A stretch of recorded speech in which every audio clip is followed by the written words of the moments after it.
dopamine swipe, dopamine swipe, followers, likes, double tap. What's going on, everybody? Welcome back to the 817 podcast, where we highlight weekly news, trends, updates in the lovely city of Fort Worth. This episode's really exciting because we get to interview Smooth Vega, who really is kind of someone who I feel like is a bridge and a connector to the music history in Fort Worth and the Latino population in Fort Worth. He grew up here in North Side of Fort Worth. He's a Fort Worth kid, and his story is just incredible of how he just kind of started out, but then now to be in 2019 inducted into Fort Worth Music Hall of Fame. He's just connected, has done so many crazy, amazing things around music. If we've had a top hip hop artist, pop artist in the city of Fort Worth do a concert, Smooth Vega was connected to it. So we're really excited to connect and talk to him, not just about music, entertainment. He also has an upcoming festival, but also talk about how do we get the Latino population more engaged in civic responsibilities like voting and running for positions. And so he just gives us that experience and connection to that as well. So here is Smooth Vega.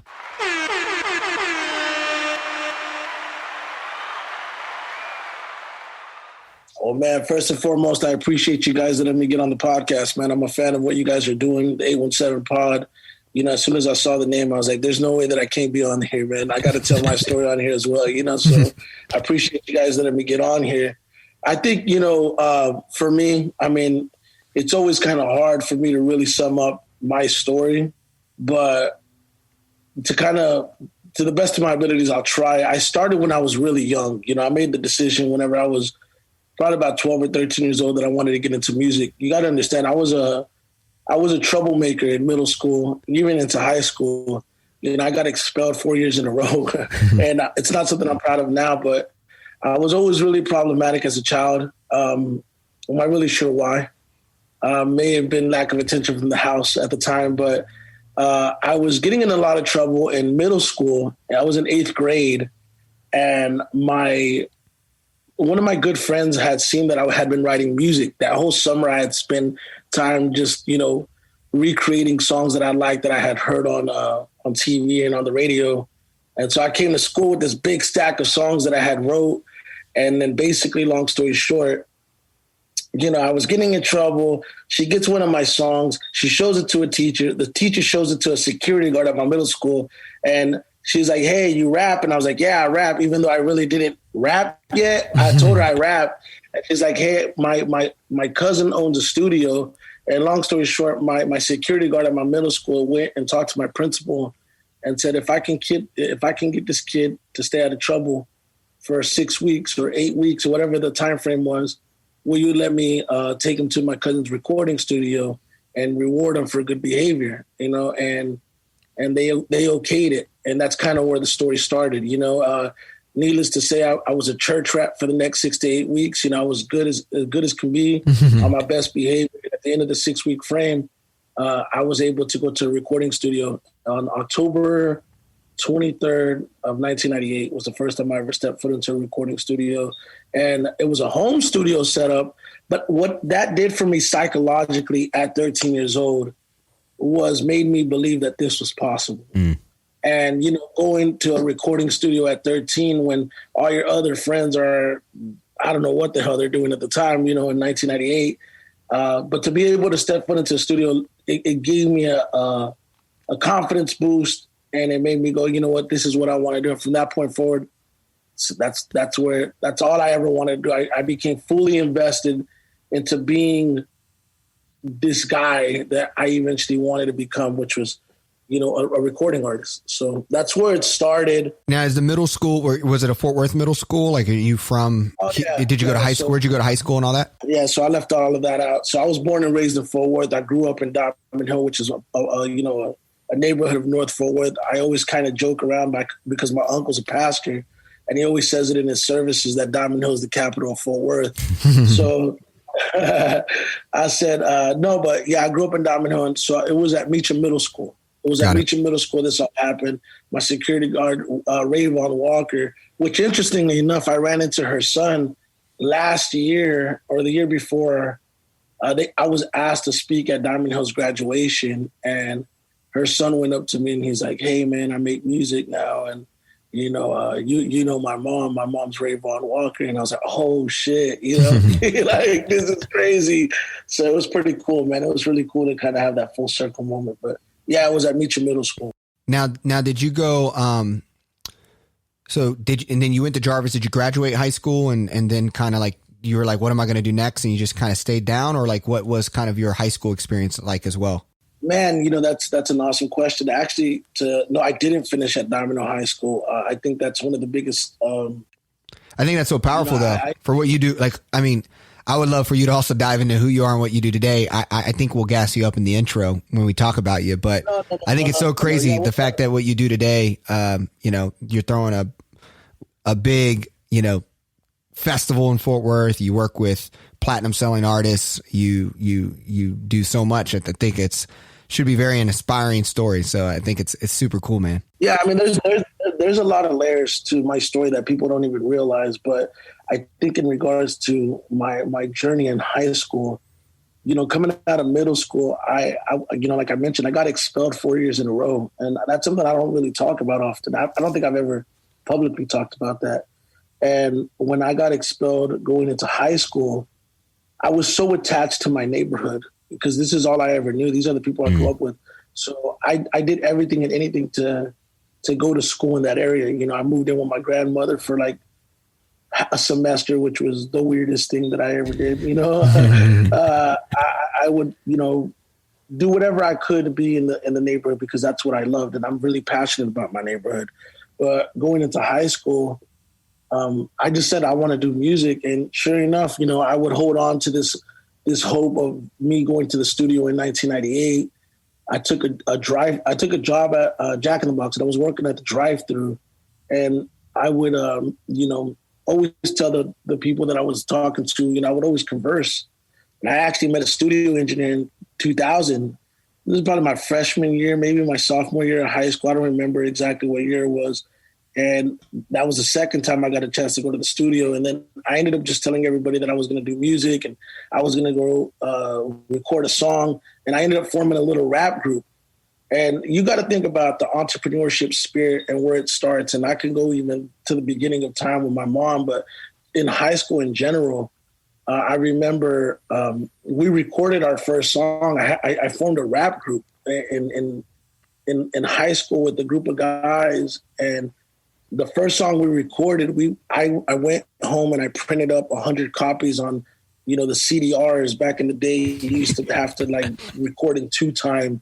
And so we went and I bought 100 pack of those, and man, it took forever to burn them. And I went to school and then we sold them for $5. And then I would take the money and then I would record another song and record another song. So, at that point, I was kind of checked out of high school, man. I had some bad experiences with some teachers. I didn't do well with authority. I didn't like being spoken down to at times, and I felt like I just always had a chip on my shoulder. So I just recall, one of my teachers telling me, and this is actually true, telling me, I don't know why you're wasting your time, Lorenzo. You're not going to graduate high school. You're going to drop out. Why are you here? And I just remember thinking that was one of the worst things I could ever hear. And it was like not encouraging, but it created this thing on my mind that I got to prove these people wrong. And then there was another teacher I remember that I had a situation with where I told him, he's like, what do you want to be when you grow up? I said, I want to be a recording artist. I want to be a rapper. And this guy had just transferred from Houston, the teacher. And his name was Mr. Carrillo. I'll never forget, because I have like a short list of people that I keep on a whiteboard. And he's one of them. And he was one of those people that said, man, you're not going to make it. He's like, I've only had one person ever prove me wrong in regards to doing music. And so I said, okay. So whenever I recorded my CD, I ran into him in the hallway and I handed him my CD and I said, make that 2 people. And I remember getting suspended for that because it was like, I guess it was like whatever. But anyways, I ended up leaving Diamond Hill and I got expelled to an alternative school. I got expelled and went to an alternative school, and then I got expelled from the alternative school. So I ended up homeschooling my last 2 years, and that's how I graduated. Got it.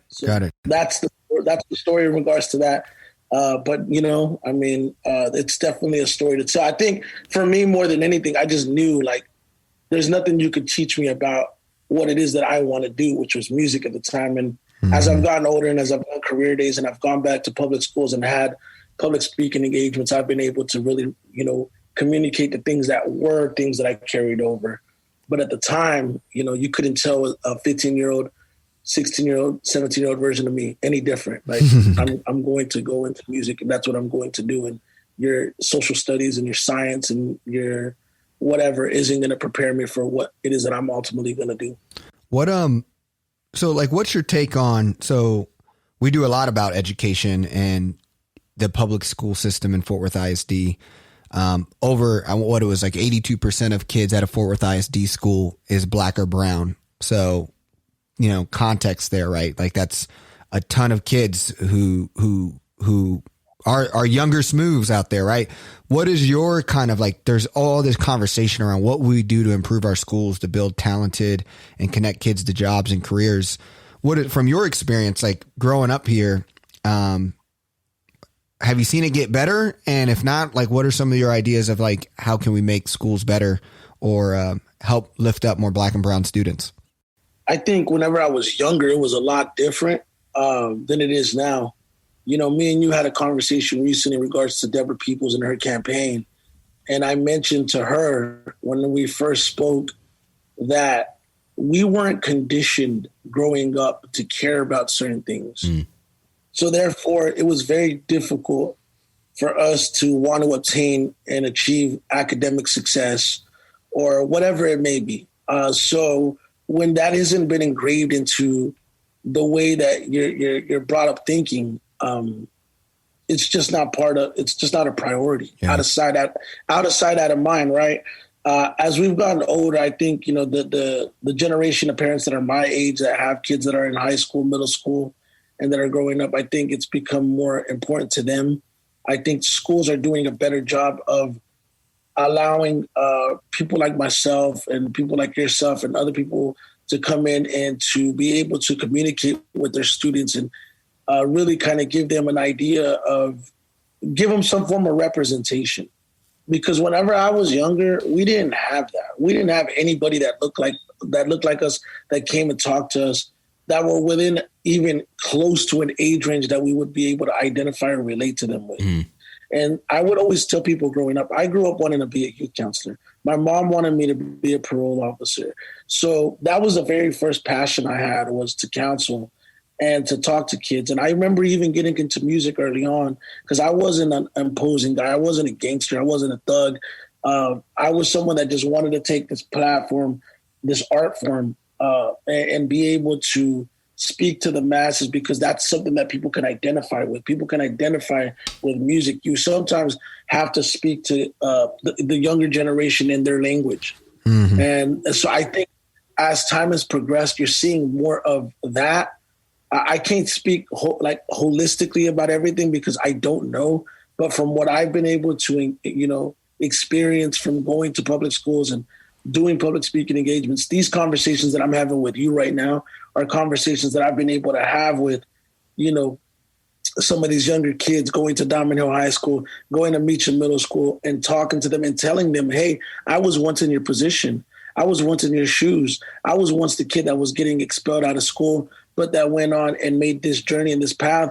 And this is why you should do this, because because I went here and things could have been so much better, especially as I've gotten older. As I've gotten older, there's been plenty of times where I've met counterparts of mine, or even whenever I was working in corporate America for a short period of time, that I didn't have a master's degree. I didn't have a college degree, and it made me self-conscious, so some of those things that, when you're able to really resonate with somebody, it's because they identify with you. And I think now you're starting to see more of that, even with the staffing of the schools.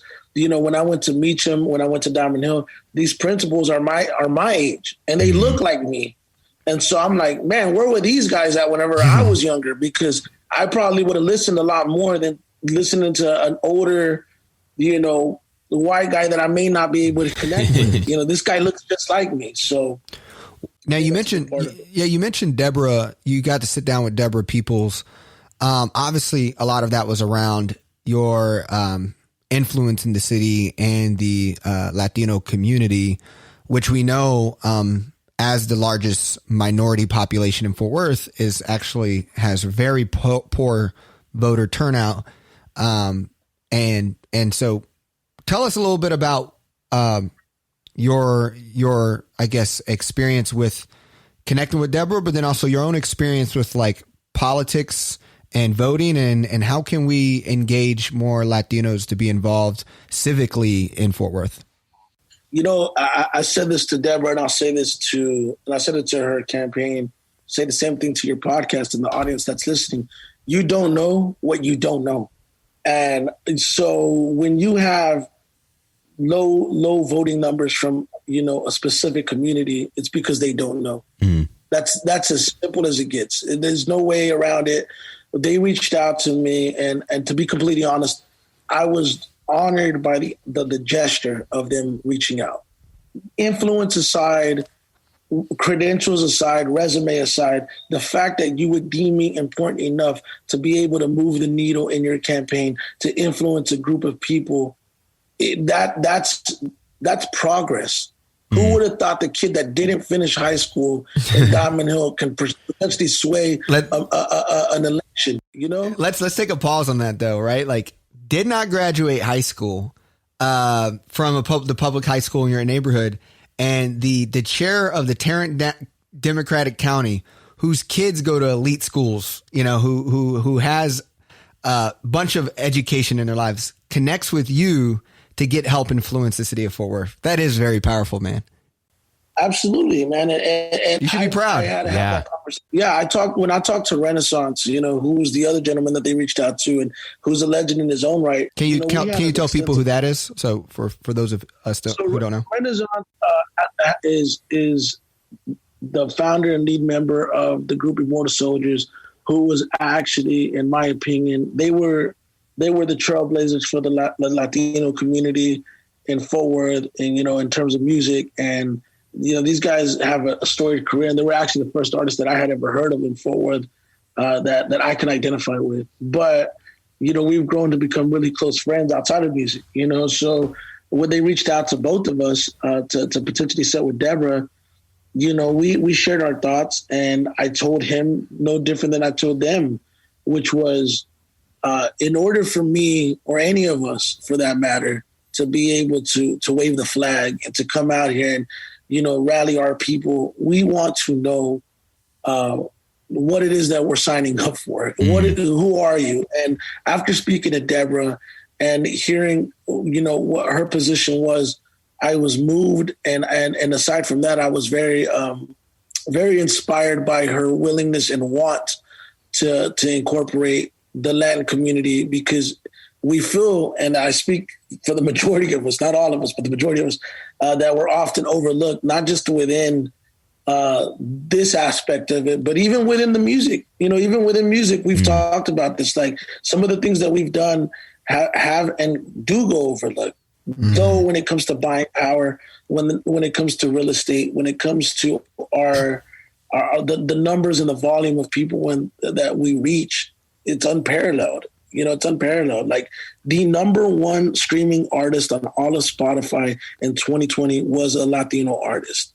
You know, and this is not a coincidence. We are the majority minority. But going back to it, with this whole situation with Deborah, and just talking to them, I let them know, I was like, the reason why people aren't going out and voting is because they don't know. They don't know. And to be quite honest with you, and I don't mean no disrespect, but they don't care. Make them care. Make them care. You have to make them care. You have to speak in their language. You have to, you know, by connecting with me, though it was late in the campaign, you know, I did what I could and I was able to bring awareness, but we need to do more of that. You know, you need to be able to have conversations on the eye-to-eye level with people that like with the people. Not to say she did it, because I don't know the extent of her campaign, but I'm letting you know that's why I feel that people don't connect, because, you know, a lot of times, and I don't want to sound like a I don't want to steer this into like marketing, but a lot of people focus on mass marketing sometimes. And I always call that the Hail Mary approach, where they throw a football in the air and then they hope that somebody catches it. But you should always, to me, what's always been more effective is the one-on-one direct marketing approach, where if you throw it directly to your target, you know you're going to hit your target. You know what I mean? Like, so you got to kind of take that approach versus trying to just reach everybody at one time in a one shot. And I just think right now with what you're seeing, in order to encourage people to really get behind a cause, specifically a community, you just have to make them care. You have to be able to talk to them. You have to be able to relate to them. And maybe working with me in Renaissance and Juan Velasquez was the first step in bridging that gap. Yeah, I mean, so if a candidate, whether it's like governor election, next Fort Worth local election, were to head into the north side, go knock on every door, like what are the things that they're gonna be hearing about that they want to see improved?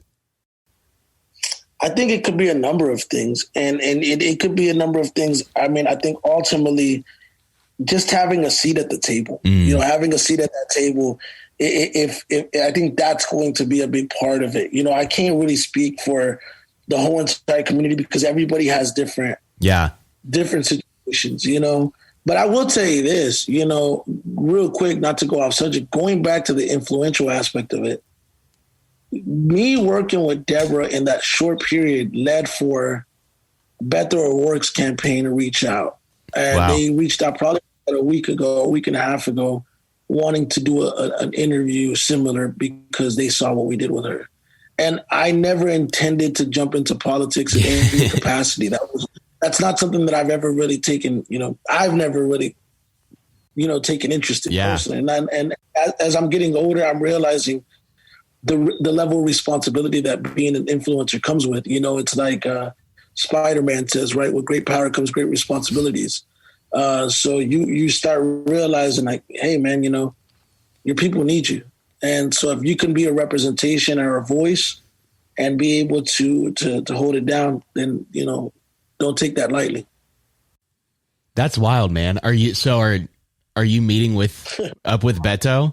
They just reached out probably about a week ago, and so we're still kind of figuring it out. Yeah, I wonder if that means he's trying to strategize for a potential governor run. A governor run, maybe. I don't know what they would reach out for unless he's going to run. Hey, man, all I know is that they reached out, and I was like, yeah, man, let me know what we can do. They were talking about doing some interview style, kind of one-on-one, kind of what I did with Deborah, because going back to that specific situation, I let her know, I was like, the best thing we can do right now, we could do an event all day, every day. You could put a bounce house in the neighborhood. You can put food and drinks out there and tell everybody to come out, but you need something, especially in this digital space, to live and that has you speaking directly to our people. So it was my idea to do a one-on-one interview, and we did it. And we did it super short notice, but everybody was so excited about the way it turned out because it wasn't forced. It wasn't fabricated. It was raw and it was real. And you got the sense that here you have somebody that genuinely cares about the minorities in the city. And I'm really glad to have experienced that, even though it was kind of a short notice thing. And hopefully moving forward, we get more of that because, as a Mexican-American that's been born and raised in Fort Worth, the contributions that we've made to the city, they do get overlooked. And there's no doubt about that. And it depends on by who, because if we're looking at it from the standpoint of the citizens of Fort Worth, right? The actual general public, there's no shortage of support. There's no shortage of, people coming out and rallying behind us. We have that. There's never been a doubt in that. And that sometimes, has been something that people have taken as a form of like discrediting some of the people that do move the needle. Like, oh, they do it because the Latinos back them up. But we have people that genuinely are invested into what it is that we do because we represent our people. And that's always been, like I say it all the time, representation matters. So, yeah. Well, tell us like what, I mean, Fort Worth has changed so much since you were born here. So like, what are you most like surprised of like how like Fort Worth was when you were a kid to like what it is today? I think now just seeing it become more gentrified, because seeing it start cleaning up, like I've always loved my city. This is home. You know, I don't know any other, I've never lived anywhere else. So being born and raised in Fort Worth, you know, I always took a great sense of pride being from Fort Worth. It wasn't until I started going to other cities and I started traveling that I realized how big Fort Worth really is. You know, like we are the 13th most populated city in the United States. And the only other cities in like 3 or 4 of the other cities that are more populated are in Texas at that. You know what I mean? Like, so like, we're not a small city. We've never been a small city. My old engineer used to tell me, man, you need to come to Dallas. Fort Worth is to Dallas what Jersey is to New York. It's the city across the bridge, you know? And I thought that was a really funny analogy, but it was pretty accurate at the time.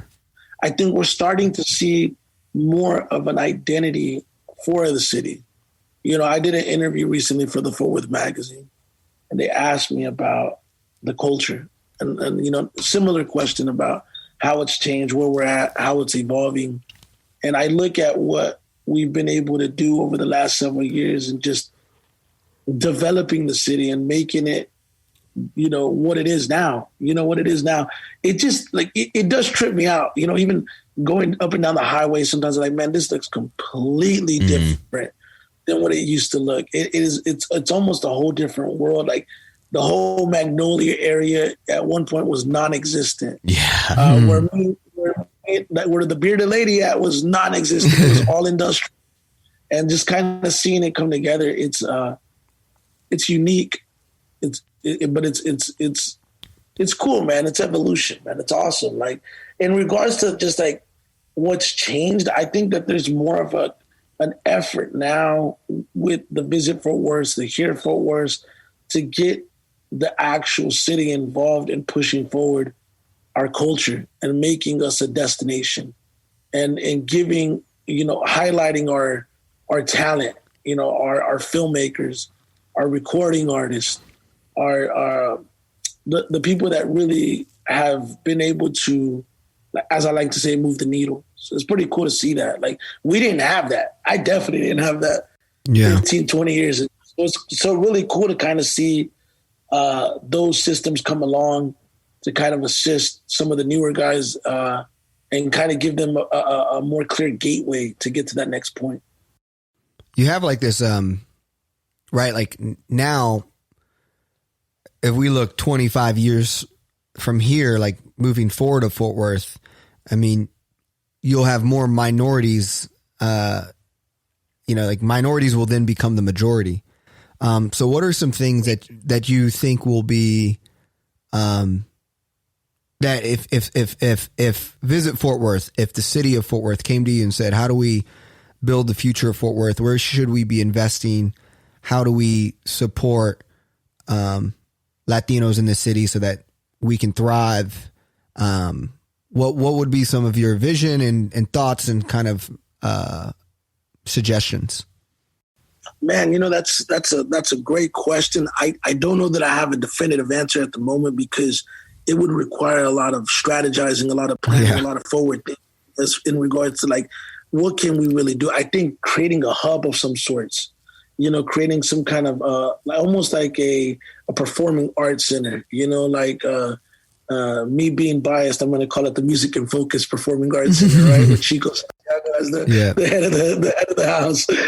No, but like just having something like what Music and Focus has began to start creating on a smaller scale, like really, really encouraging our creatives to be able to create, you know, these performing arts spaces to start building for the future, you know, and like things like that we've never really had that, you know, especially like to where people that are low income families that may not have the most give them the opportunity to have that, really support the people that need it.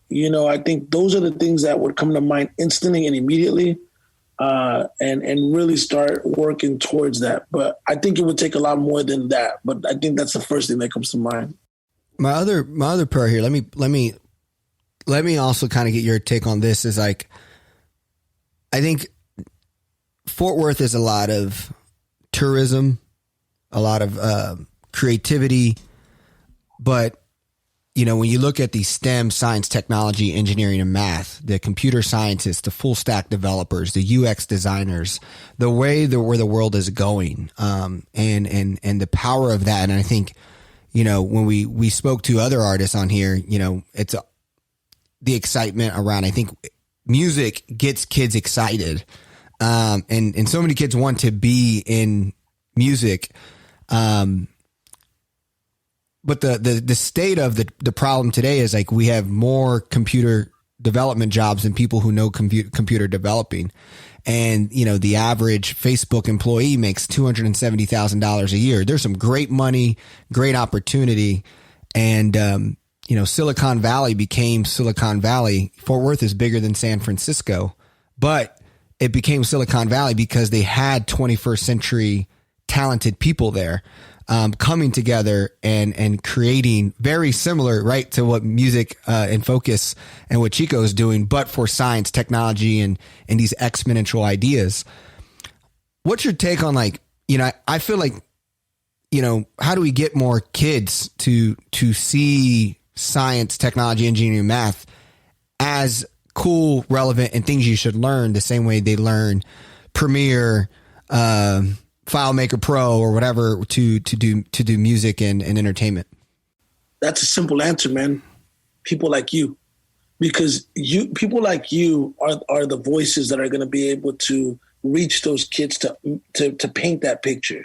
As you're telling me this, I'm hearing it and I'm listening and I'm like, wow, you make so much sense. But again, this goes back to what we said earlier in the conversation. You don't know what you don't know, right?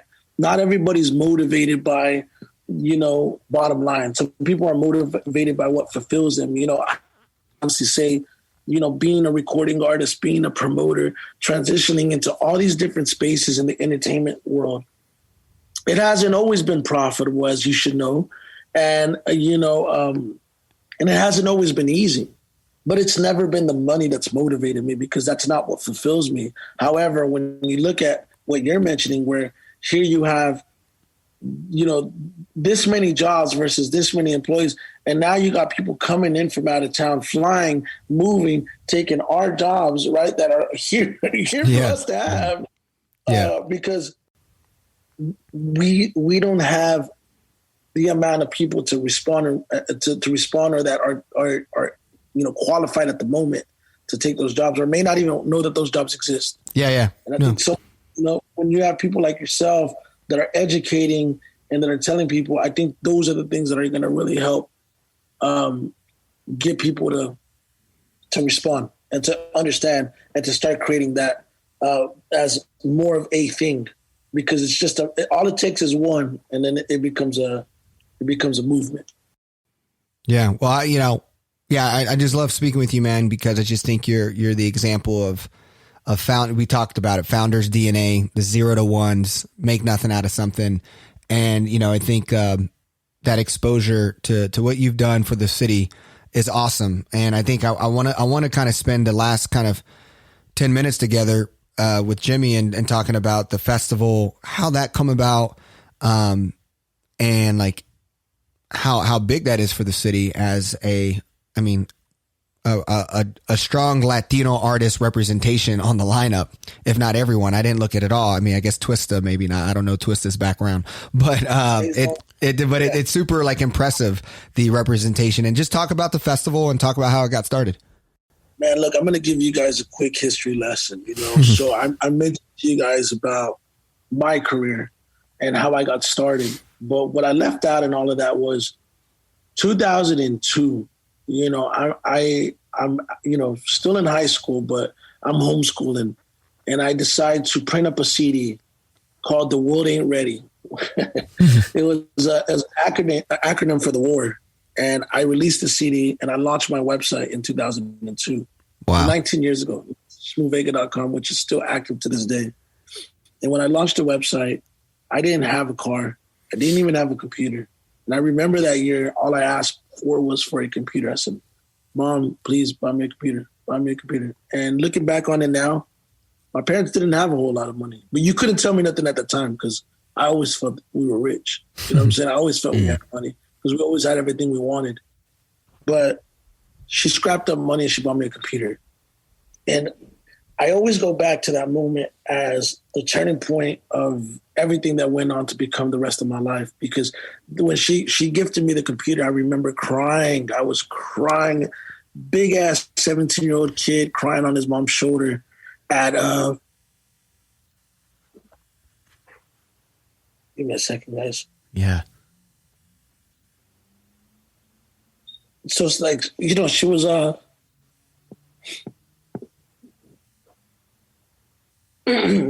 so I was crying and I remember just going like, appreciate it. Because I remember how hard she worked to give me that. So from that point forward, all I ever did was spend time in front of this computer, learning the internet, going on at the time was social media, but it wasn't social media marketing yet. And I started developing a trait, started developing a skill set that started becoming the genesis and the origin of me being a promoter. I would go on these social media platforms at the time, migente.com, which was an all Hispanic community, websites like CPixel, eventually MySpace. And I started going on there and promoting my website, going in and promoting. And I would tell people to go to my website and sign my guest book because we used to have a platform where you used to be able to upload photos of yourself and people would go on it. So I started collecting this database and driving traffic to my site. And even before that, I remember, funny story, when I worked at Jack in the Box in 2002, which was the last job I had for a long period of time, when I launched my website, I would work during my shift, and on the back of my customers' receipts, I would write my website. So I was giving out jumbo jacks for smoothvega.com. But I say that because I got to 2005, 2006, and mind you, I'm expediting a lot here, right? But I got to like 2005, 2006, just running this play and gaining notoriety and gaining an audience, which is difficult to do. There's definitely an art to that. But I get to this point where now, 2005, the Forward Weekly releases this best rapper list. And they're like, this is the Forward Weekly Awards. And they nominated a few of my counterparts. And I wasn't hating and I wasn't jealous. I was disappointed that I didn't get that level of acknowledgement. Mind you, I had no idea that the Forward Weekly had an awards prior to that. But I just saw it and I was like, I want my name to be amongst these people. What can I do? And I've never been the guy to focus on the problem. I always focus on the solution. If I'm left out, I just want to find a way to inject myself as long as it makes sense without it being forced. So I went to the Forward Weekly's website the same way that I mastered everything I did on the internet from 2002 to 2005. I used to go on radio station websites. I used to go on publications websites, and I would get everybody's email contact because at the time, nobody was conditioned to think that way. Nobody was thinking that way except like very few. And I learned that just from observing VH1 behind the music, and you would hear these stories of persistence. So I emailed the Forward Weekly and I got no response. I emailed every single contact on it. I got no response. A year later, I'm on MySpace and somebody leaves a comment on my page and says, congratulations on your nomination. And I was like, what the hell? Sure enough, I got nominated for the Forward Weekly Award. And what was even crazier, I won that year, and then I won the next year, and then I went on to win several more times. But it starts there. And then now I get the acknowledgement that I had been seeking and the validation that a 21-year-old version of myself desperately wanted at that time, just because I wanted to know that what I was doing was working. Even though I knew in my heart it was working, I needed other people to feel that it was working as well. And then I started kind of going, why am I not getting shows? Now everybody's getting shows around me. All my counterparts are getting booked. And I had some bad experiences early on trying to get on shows and getting turned down by promoters. And the first guy that ever gave me a break was actually a comedian by the name of Carlos Cody. And he let me close out a comedy show. A lot of people don't know this, but I started my performing career closing out comedy shows and, you know, opening up for the likes of like Michael Blackson, who's now like a really, really popular comedian. He performed right there in Riverside, Fort Worth. I don't know if you guys know him, but y'all look up Michael Blackson, huge, huge comedian. And he was one of the only people.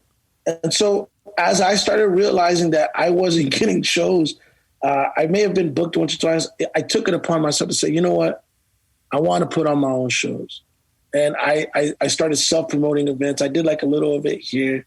And man, there was so many things that eventually led for me to realize my reach and my power. And that's when I started my journey as a promoter. And man, there's so many stories within that, but I'll just fast forward to the festival now, right? Where, you know, when I launched my company in 2015, 2016, Premier Live Experience, the original vision for the company was to build a legitimate touring company that can route national tours through the region, specifically Texas. Texas has so much power, so much equity, so much reach. We talked about Fort Worth being the 13th most populated city. We're not even talking about Austin, San Antonio, Dallas, and Houston, which are four of the other top 12. You know what I mean? Like, so I knew if I could be a player in Texas, I'd be a player, period, in the industry. But it was important for me to jump out of being the Latin promoter. Like, I didn't want that stigma on me because you can get pigeonholed. And I always wanted to be respected for my mind. So I always wanted to be respected for my business acumen. And at times I felt like people don't see the art in that whenever you're just kind of promoting. You know, they don't see the art of that. So I was like, you know what, let me get out of the Latin space and do shows with all the big artists that you could think of. You name it, I've worked with them at the time, you know, whether it was, you know, I did Nipsey Hussle's last tour.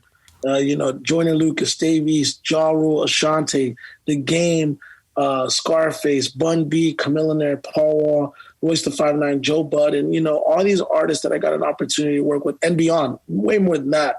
But when I started working with these guys, I started noticing the shift and I started realizing how much more resourceful I was becoming, how much more knowledge I was gaining.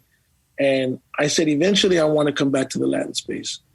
But I want to come back when it makes sense because I wanted to leave the space to come back to the space to give more to it. And, you know, when I did come back. So this year, obviously last year was really tough for all of us with everything that went on. But going into this year, I was like, yeah, I definitely want to put something together like a Latin festival. And when I started kind of coming up with the ideas, I had a meeting with Billy Bob's and we had a conversation about doing something. It didn't work out. We were supposed to do something in April. And so I had got booked as an artist for Fortress Fest. And when I got booked for Fortress Fest, I created a relationship with those guys. And I think within the first conversation, they realized, oh shit, this guy's not just an artist. He's a mind. He's smart. He knows what he's doing. And they were, you know, leaning on me for some, you know, some promotional input. And I think from that point forward, I said, well, you know what? I saw they were working on Wild Acre. I'm like, hey, you know, I want to do this event. This is what I want to do. And I threw the idea around. That's where it started. Like, hey, I want to name this event, you know, Centro Popular, which was me paying homage to my mom's record shop. So for those that don't know, growing up in Fort Worth, you know, my mom owned a record shop from 1984 to about 1996, 97. And, you know, it was 97. Yeah, it was about 97. It was right there in the heart of the stockyards. And it didn't really occur to me how much of a big deal this was until when I thought about naming the event after. I was like, you know, let me put this into perspective for anybody that's listening. My mom was an independent record shop owner or independent business owner as a whole. She was a woman that did this. And she owned her own business from 84, 85 to about 97. And it was an all Latin, you know, based, you know, record shop. She only sold Latin music. She also did movie rentals. She did American titles and, you know, Mexican titles. But she's a Mexican immigrant, you know, that did this and that sustained a successful business for over 10 years. So when I say I grew up in this record shop, summers consisted of me being there every day. Even during the school year, I was there all the time. Me and my brother, some of our fondest memories were spent there. So I started having these dreams, and I started kind of going back to where, like, I just started having dreams at the beginning of this year about the record shop and the record store and the record store and the record store. So I was like, I felt like it was her way of telling me, you know, whatever, I don't know. And I'm going to name it this. But then I started kind of getting scared to name it that. So my friend almost convinced me. I was like so close. My boy Louis almost convinced me to name the event the Smooth Vega Summer Jam. I've never been the guy to like name it after myself. But I was so close to being like, I'm gonna name it the Smooth Vega Summer Jam. But the more I thought about it, I was like, you know what? I wanna do this. And so I decided to name the event that. You know, you layer that up to the fact that there hasn't been a prominent Latin festival in the last 10 or 11 years in Fort Worth, and featuring all Latin talent. I just felt, who better than me to be able to put this together? I feel I'm at a point now, professionally, personally, and just in general, I'm confident enough to where I say, you know what, I want to put this on the forefront.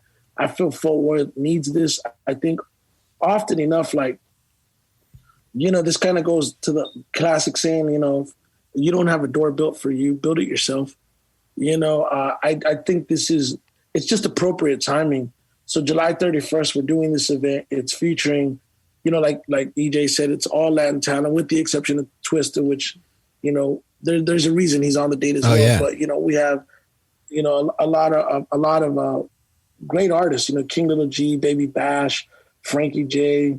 You know, you have some of the Renaissance who I mentioned earlier, Louis the Singer, XB Valentine, who's an artist that I just started managing, is also on the show. Yeah, she's phenomenal. And so many more artists that are on there. But for me, I think it's more meaningful than the show in itself. You could have told me it would have been a whole nother lineup. The fact that this is a way for me to pay homage to the tradition that my mother and that my family put so much work into is more meaningful than anything to me, for sure. Where can people go to get tickets and find out more? So the website is Central Popular, which is CentroPopular.com. You can get tickets now. The event's on July 31st. I mean, I'll be honest with you guys. You know, right now the tickets are selling really, really well. Kids under 10 are free. So, you know, there's no telling how many people are already scheduled to attend, but I could say this much, like, I mean, projections are coming in anywhere from 2,000 to 3,000 people. And if we're able to do even 1,000 people, I'd be happy. I don't care. Like, there's a billboard going up tonight. Matter of fact, at midnight, on I think 30 in Carrier, 20 in Carrier. One of the vendors that are part of the event actually said, "Hey, I own a billboard company." I'm like, "Awesome." He's like, "I'll give you a billboard." So yeah, they got a billboard going up for the event tonight. So cool. I'm pretty excited about it, man. And it's so weird whenever you really kind of like. For me, it gets a little, as you could tell, I get a little emotional thinking about it because I'm just like, man, you know, I'm seeing this name in front of my face that I saw every day of my life for the first 12 years of my life. And I never talked about it. I never talked about this until this year. Lou Charles mentioned it to me recently. He's like, "Dude, I never knew your mom owned a record shop." He's like, "You make so much more sense to me now." Because I didn't realize this whole entire time that I've been looked at as a figurehead, as a decision maker, as a playmaker, as someone that moves the needle, whatever, fill in the blank, whatever you view me as. All I've ever wanted to be associated was with the word entrepreneur, right? Founder DNA, self-made, however you word it, entrepreneur is what I've always wanted. And it took me till I was 36 years old to realize that the reason I have this entrepreneurship spirit, I always gave my dad the credit. I always said I have my mother's heart, my father's hustle. Because my dad was one of those guys that, you know, he'll go to the pawn shop, he'll buy all the items, and then he'll upsell them. You know, he'll make his money that way. That's who my father is to this day. But my mother, who passed away in 2009, took me all this time to realize she was the entrepreneur. She was the one grinding every day, running her own business. I was there. I remember how she ran her business. I saw her run her business. And now I'm realizing, like, damn, that's where it started. It took me this long to piece it all together. So it's a lot more meaningful than it just being a festival, you know, like, oh, it's a show.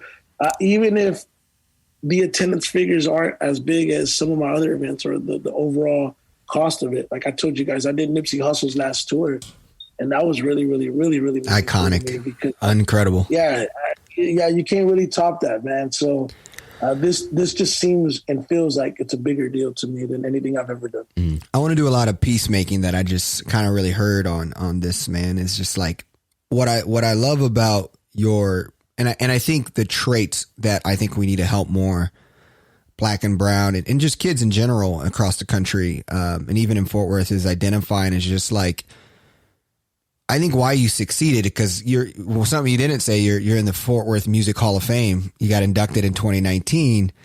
But I think the key there is like, your mom gave you a computer. And then what I love about you is like, you're not just trying to be on stage. Like you're the people you're making the flyer on Adobe or whatever application you use for all the artists. You have actual skills that was learned, and that makes you indispensable, is when you're the guy with the skills. And I think your love for learning is like, I mean, me and you are talkers naturally and have a mouthpiece on us, but like your ability to learn a skill, I just want to make sure to highlight that came from your mom who gave you a computer, you know, and like that skill you learned is just remarkable, man. And to go from a mom who was an immigrant to running a Latin festival in the city of Fort Worth and being in the Hall of Fame, man, it's a true success story. And honestly, like, really proud of you, man. And really, it's an honor to have you on the pod. The last thing I would love to go with is, do you have any other businesses or people you know who Fort Worth should know about and support, from entrepreneurs, artists, you know, political leaders, whoever in the Latino community that we should be more aware about? Absolutely. Before I say that, though, to your point, you're 1,000% right. There's always been a passion for learning. And if there's ever anything I can leave with anybody, it's that. Because I always tell people, the moment you stop growing is the moment you stop going, right? And it's so true, because I remember in first grade, the thing I left out was in first grade, you gave me this memory right now when we were all in school and we were talking about computers. And I told my first grade teacher I had a computer. I lied to my teacher because I wanted them to view me as equal or just as smart as everybody else. And I wanted that validation. And my mom picks me up from school that day, and the teacher puts me on the spot and says, "Oh, Lorenzo was telling me about the computer you bought him." And she's like, "He doesn't have a computer." There was always this want to know more. You know, there was always this, and even now, like everything I went through over the course of my career, over the course of my journey, you know, I always tell people, you know, they say pay dues. All of this was tuition. All this stuff that I went through is for me to attain this knowledge, for eventually me to be able to pay it forward. You mentioned, yeah, I do graphics. I've been doing graphics, you know, professionally now since 2004.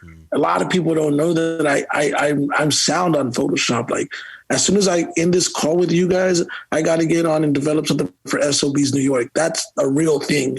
And the same thing with, you know, some of the other roles that I play, whether it be social media management. But the thing about it is, I always tell people get fixated on this end result. You got to love the process to get to the end result, because it's all about the process to get to the end result. And all these pieces of things that I've learned and I've developed, not only were they out of necessity because I wanted and I needed these things, but because I needed to know, you know, these were things not even to save money, but it was just ways to expand my reach, expand, and become more of an asset, become more of someone that, like, yo, this guy can do it. I never want to be a jack of all trades and a master of none, but it's good to develop these tools and those things. So I appreciate that, and I appreciate you acknowledging that I was inducted into the Hall of Fame, man, because that's something I've taken great deal of pride in. As far as other businesses that I want to highlight, I mean, there's so many people out here that are doing great things. I know a lot of friends of mine that are independent business owners. I don't want to leave anybody out. For sure, Chico, Jose Santiago, their music and focus, you know, he's been working extremely hard for a very long time. I'm not saying this because, you know, he's a friend of mine or a colleague or a counterpart, but he does so much for the community. He helps so many people out. You know, he plays a really intricate role in really developing not only the music, but also the development of the characters of the artists that he works with. And I don't think that it goes, even though he's starting to get his just due, it's way overdue. So he's someone that I definitely want to highlight. Obviously, there's so many music venues out here that are doing great. There's so many local restaurants that I support. El Mil Tacos, you know, my friend George Rios, he actually just opened up his very own taco shop right there on, not taco shop, but like a taco truck right there on Jacksboro Highway. Really good friend of mine. There's also a gentleman by the name of Elazar Salinas, who owns a taco spot called Fresco's Tacos. He has one right here on, in the one in Fort Worth. He has two, but he has one in North Tarrant Parkway. And man, it's just great food and a great guy. You know, just a huge supporter of the community. As far as other people that I want to highlight, Roxanne Martinez. I think Roxanne Martinez, if you don't know who she is, do your research on her. She's from Diamond Hill. She's from the neighborhood. She just got elected onto the school board and the Fort Worth ISD. I know we're going to do a lot of collaborations with each other. She just does so much for the community. I had a song that I recorded in 2003 called The King of the Hill. It's 2021. She deserves her own remix called The Queen of the Hill because that she is, you know. So, and, you know, if I left anybody out, I apologize. You know, I haven't given it much time. But there's so many independent businesses out here that are just going out here, you know, and that survived this really grueling year last year. And, you know, just support your local businesses because that's what's needed for sure. Yeah. Awesome. Well, hey man, we're thank you for hopping on the pod looking forward to everything you're doing, man. And super just inspired and glad that we got to have your story. No, I appreciate it, man. And again, for those that are listening, July 31st, SantaPopola.com. You can purchase tickets now. You can visit my website at smoothvega.com. You can also visit my website, my company website at premierliveexperience.com. We have other dates coming up as well outside of that. So for those that don't know, I also have a podcast that you can look up on YouTube. That's great. TV. I've interviewed a lot of high-profile people. We got some other events coming up. And then also XB Valentine. You know, definitely want you guys to check her out. She's a new artist that I'm managing. I call her a triple minority. She's Latina, she's a female, and she's LGBTQ. And she will be performing here in a few weeks. And she's speed. She's gotten y'all done such a good job getting her like awareness, like on TikTok. I mean, the streams and all that stuff that you guys have done. It's just super cool. Yeah, she has a great story too, and you know, hopefully, you know, we'll be able to tell that story soon enough. But man, I thank you guys for just giving me the time. You know, if I don't stop now, we're gonna go for 2 hours. yeah. I know. So awesome, brother. Well, take care, brother. All right, y'all be careful. Thank you, guys. Yeah, have a good one. Swipe, dopamine swipe, dopamine swipe. Follow us, likes, double tap.